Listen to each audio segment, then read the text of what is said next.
Nouvelle-Calédonie, actualité. Gardez vos pulls et vos parapluies. La Niña persiste au pays. La saison fraîche et la pluie vont encore perdurer jusqu'à la fin de la saison chaude. L'an prochain, un contexte climatique exceptionnel. Explication dans ce journal.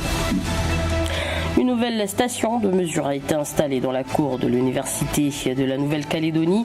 Objectif, mesurer l'impact de la centrale électrique flottante de la SLN qui arrivera ce samedi.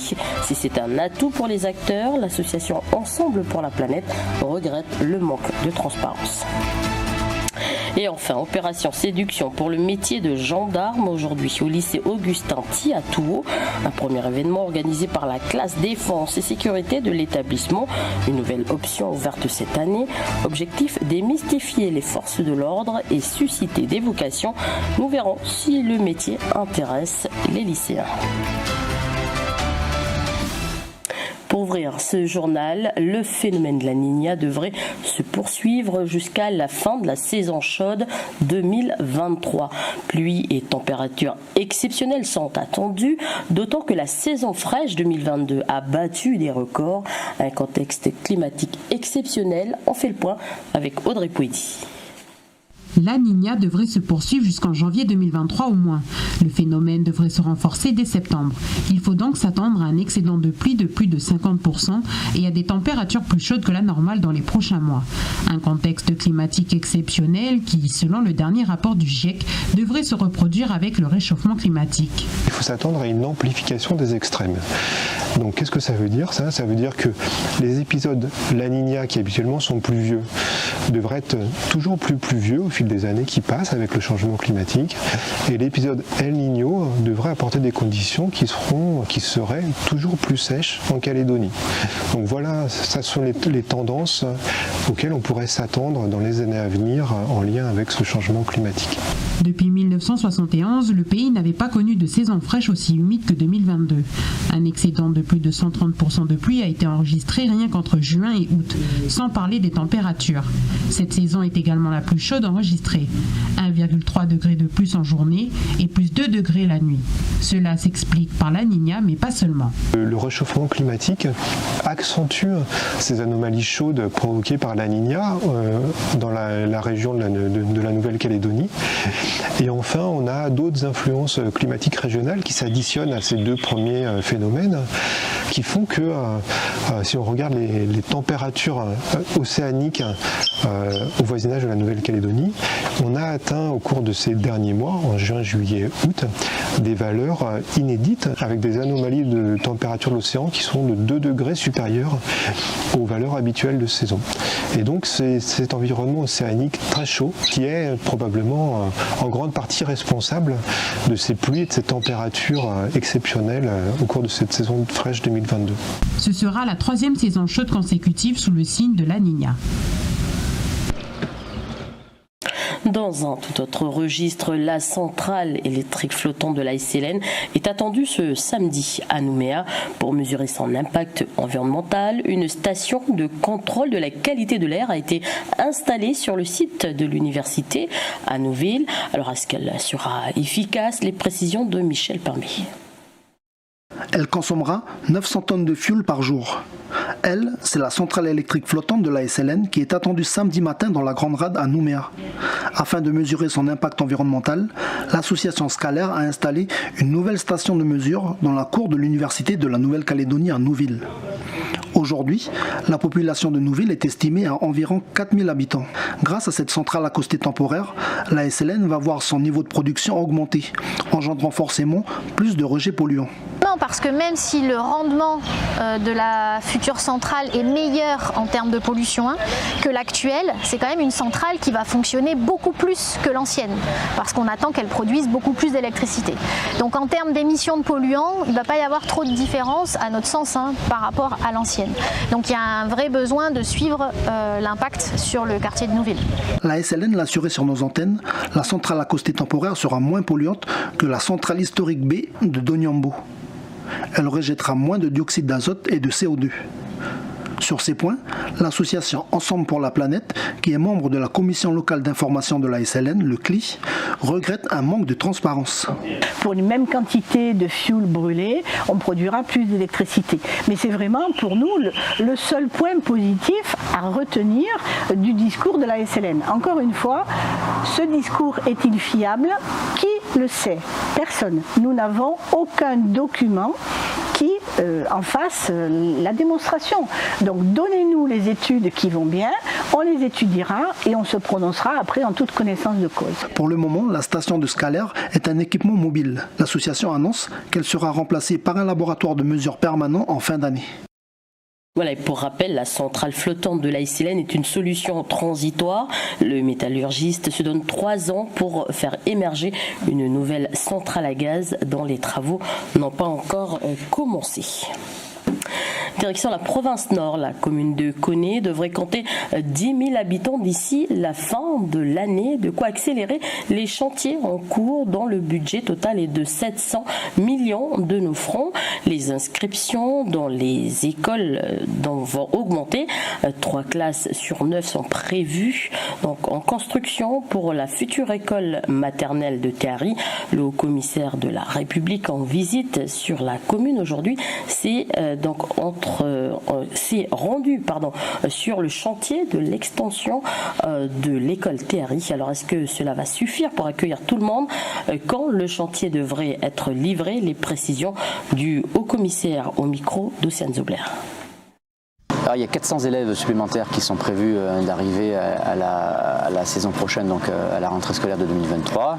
Et donc le dispositif qui a été imaginé et conçu par la mairie et les constructions qui l'accompagnent permettront d'accueillir l'intégralité de ces élèves.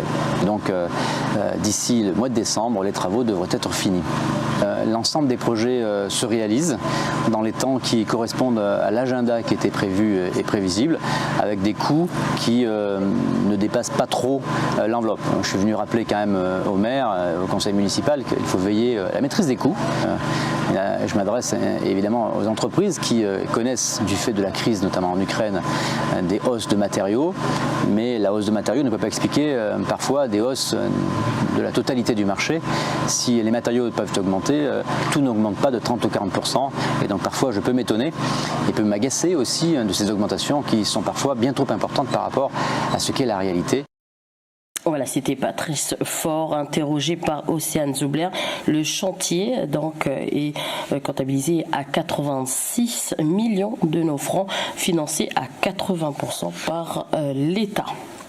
La population devrait augmenter, donc les voitures également, et depuis 2012, près de 3500 véhicules empruntent le giratoire de la province Nord. Après 30 ans, le rond-point fait peau neuve. La D3T, chargée des infrastructures du réseau routier du territoire, la DAF, la direction de l'aménagement du foncier de Koné, de l'entreprise Colas, spécialisée dans les aménagements, sont à l'ouvrage. Donc terminer les innombrables nids de poules, plus nombreux les uns que les autres. À chaque épisode pluvieux, les automobilistes sont satisfaits. Un reportage d'Antoine Reiss. C'est bien, et puis il était temps. Parce que c'était quand même abîmé, dès qu'il pleuvait, l'eau elle montait et ça avait beaucoup de trous. Ça va faire du bien, je pense, à tous les gens d'ici et surtout le portefeuille, qu'on faut réparer les amortisseurs, tout ça quoi. Après, moi je me pose juste un peu la question par rapport au coût, par rapport à ce que j'ai pu voir sur les panneaux. Donc 52 millions pour 300 mètres, je trouve ça beaucoup. Il était temps. Après 30 ans d'existence, le plus grand rond-point de la province Nord, reconnaissable par sa case au toit végétal, s'est complètement refait une beauté. Un giratoire stratégique ouvert sur le Grand Nord, le Sud et la Konetiwaka. Des travaux d'envergure réalisés de nuit pour des raisons de sécurité et d'efficacité sur un axe hautement sollicité par les usagers de la route. On a attendu la fin de la zone VKP, la fin de tout l'agrandissement qu'il y avait sur la zone VKP, afin que le giratoire reçoive le moins de contraintes possibles par rapport à la circulation et au poids lourd. Étant donné que la zone VKP a plus ou moins terminé son développement, on peut enfin se permettre de venir intervenir réellement pour la circulation actuelle. C'est au total une vingtaine d'hommes mobilisés pour 42 jours de travaux. Des camions, une énorme niveleuse, un compacteur ou encore des mini-pelles sont sur le pont, afin d'étaler les 1750 tonnes d'enrobés pour couvrir une surface de plus de 3600 m². Un chantier de taille pour la zone VKP. On part sur le même procédé de travaux habituel. La différence vient de la structure qu'on met en dessous. On part sur une structure de 14 cm d'enrobé à module élevé qui est assez conséquent, où par-dessus on vient rajouter 6 cm de béton bitumineux, donc le revêtement final qui devrait permettre une stabilité et qui devrait permettre une résistance pour les 20 prochaines années. Un rond-point flambant neuf pour un budget de 52 millions. La fin des travaux est prévue dès vendredi. Les automobilistes vont pouvoir retrouver un certain confort. Alors justement, automobilistes ou professionnels, le prix par litre de l'essence et du gasoil baissera à partir de demain. Nous payerons désormais 190,7 francs pour l'essence, donc 4 francs en moins, et 187,9 pour le gasoil, moins 6 francs. À tout à présent, des armes, des véhicules ou encore des chevaux. Les gendarmes présentaient ce matin leurs différentes unités aux élèves du lycée Augustin-Thie, un événement organisé par la classe défense et sécurité de l'établissement, une nouvelle option ouverte cette année, l'occasion de démystifier les forces de l'ordre et de susciter des vocations. Un reportage d'Aurélie Chian. Voilà, donc ça nous permet d'avoir un meilleur contact avec les gens, donc des prises de contact plus faciles. Et bon, l'intérêt aussi, c'est qu'ils passent partout. Voilà, donc des endroits où en véhicule on ne pourrait pas passer, nous on y va. Voilà. Les gendarmes à cheval, la brigade cynophile ou encore le peloton motorisé. Aujourd'hui, les élèves ont découvert plusieurs unités de la gendarmerie nationale. C'est bien parce qu'il y en a beaucoup qui veulent faire ça, mais ils n'osent pas demander. Et, c'est bien qu'ils se déplacent pour nous, quoi. Donc là, j'ai mon chargeur. Et là, on va bien voir qu'elle est dedans, parce que vous allez voir quand je vais moi tirer la glissière à l'arrière, vous avez la cartouche qui sort. Armes, boucliers, gilets pare-balles, l'attirail d'intervention peut peser 25 kg. Une information qui intéresse Angel, élève en classe de défense. Moi, ce qui m'attire dans ce métier, c'est la partie protection des personnes, les aider quand elles ont des problèmes. 9 lycéens composent la toute nouvelle classe de défense et de sécurité du lycée professionnel de Touault, des jeunes qui ont déjà un intérêt pour ces métiers.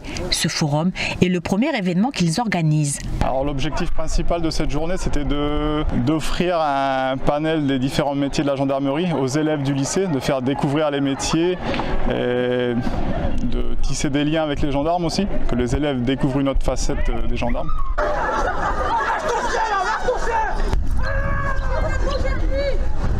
Pour démystifier leur profession, les forces de l'ordre ont fait des exercices de démonstration. C'est aussi, pourquoi pas, susciter des vocations chez les jeunes et pourquoi pas les intéresser aux différents métiers que propose la gendarmerie. Opération séduction réussie au lycée Augustin-Thie de Touault, le seul établissement professionnel à proposer une option défense sur le territoire.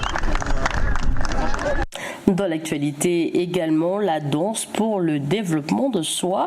Pour la première fois, les professeurs des classes Ulysse 1, Ulysse Pro du collège et l'ALP de Koumak ou encore l'antenne de la FMI proposent aux élèves un projet culturel. Au programme cette fois-ci de la danse, nous les avons suivis hier lors du premier jour de résidence. Un reportage de Natacha Ogui et Cédric Thier. 5, 6, et revient 7, 8. Encore une fois. Donc ça fait. Cette chorégraphie vient d'être créée par les 10 élèves des deux classes Ulysse 1 et Ulysse Pro du collège et ALP de Koumak. Après s'être initié la semaine dernière à la pratique dans un orchestre, ce matin, c'est la danse qui prime avec Véronique. Donc c'est un projet de découverte des arts et à travers ces arts, la possibilité de vivre une expérience sensorielle et corporelle qui donne aux élèves la possibilité de s'exprimer et notamment de trouver les mots pour le dire.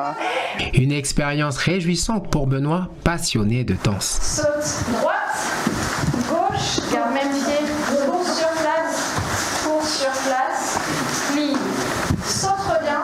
C'était bien, j'ai bien aimé. J'ai envie de refaire. Et qu'est-ce que tu as aimé? Les pas des danses, J'ai bien aimé les trucs qu'on a fait aujourd'hui, genre les checks et tout ça, j'ai bien aimé. Moi, je suis là pour leur partager certaines matières. On est dans différents ateliers ou de découverte, donc il y a autant des temps d'improvisation que de composition pour apprendre à écrire.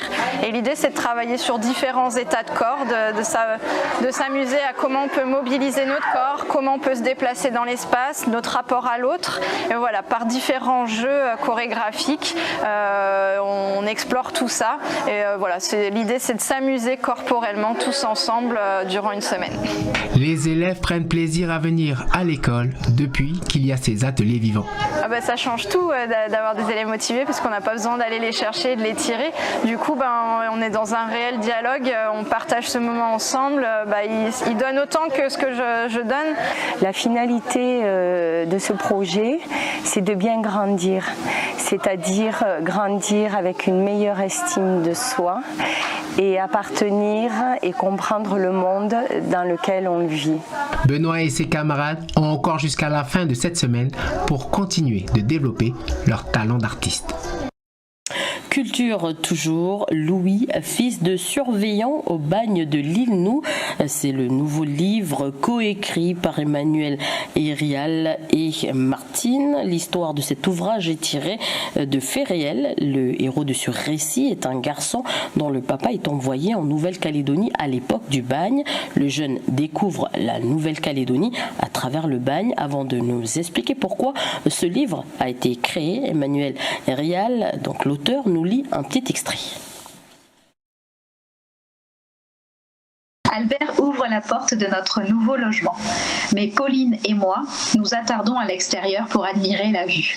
La mer, les montagnes et le bleu du ciel, que demander de plus? On en oublierait presque que juste au-dessous de nous se trouvent les dortoirs des bagnards. On souhaitait écrire un livre à destination du jeune public. On recevait des scolaires en visite guidée et à chaque fois ils nous disaient mais il n'y a pas quelque chose, un livre qu'on pourrait lire un peu plus en détail pour avoir une idée de ce qu'était la vie des bagnards. Et du coup, on a eu cette idée de créer un livre pour les enfants à travers le regard d'un enfant. Donc c'est là le fils d'un surveillant qui va venir pour la première fois en Nouvelle-Calédonie et qui va découvrir le bagne de Nouville. On voulait vraiment faire une docu-fiction, donc que les enfants, non seulement ils se fassent plaisir en découvrant l'histoire de Louis, mais aussi qu'ils puissent apprendre des choses qu'on n'a pas pu glisser dans le texte, sinon ça serait beaucoup trop lourd. Et donc on a ce qu'on appelle la petite info, où par exemple on va donner des informations sur qui sont les enchaînés ou qu'est-ce que c'est être de corvée de flotte. Voilà, donc c'est pour apprendre des choses sur le bagne, sur le lexique du bagne, sur certains objets qui étaient employés à cette époque-là. Outremernews.fr, le site de l'actualité Outre-mer, 24 heures sur 24 et 7 jours sur 7. Retrouvez la chaîne Outremer News sur YouTube.